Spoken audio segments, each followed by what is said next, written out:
છોટાઉદેપુરના સંખેડામાં canal રિપેરિંગની ગુણવત્તા સામે ગંભીર પ્રશ્નો ઊભા થયા છે. ખૂનવાડ માઇનોર કેનાલનું સમારકામ પૂર્ણ થયાના માત્ર 4 જ દિવસમાં પાણી છોડતાની સાથે જ કેનાલના સ્ટ્રક્ચરમાં મોટું ભંગાણ સર્જાયું છે.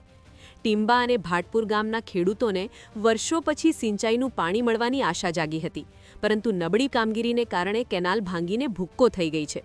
લાખો લીટર પાણીનો વ્યય થઈ રહ્યો છે અને ખેડૂતો ફરી મુશ્કેલીમાં મુકાયા છે.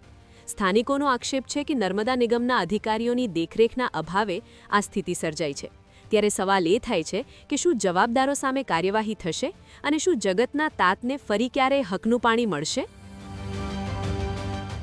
આ લગભગ ખૂનવાડ માઇનોર કહેવાય. આમ ભાટપુરથી નીકળે છે આ કેનલ. આમાં ટીંબા, ખૂનવાડ, માલપુર એને કનેક્ટ થાય છે આ કેનલ. પણ લગભગ છેલ્લા 15 થી 20 વર્ષથી પાણી નહીં આવતું આ કેનલ. આ જગ્યા પર તૂટી જાય છે. કેટલી વાર રિપેર થયું છે અને હમણાં લેટેસ્ટ રિપેર થયું છે. લગભગ 1 મહિનાથી કામ ચાલતું હતું અને તમે જોઈ શકો છો કે એક જ પાણી છોડતાની આદે કેવા મોટા મોટા ગાબડા પડી ગયા છે. એટલે આમાં મોટામાં મોટો ભ્રષ્ટાચાર આમાં જ દેખાય છે.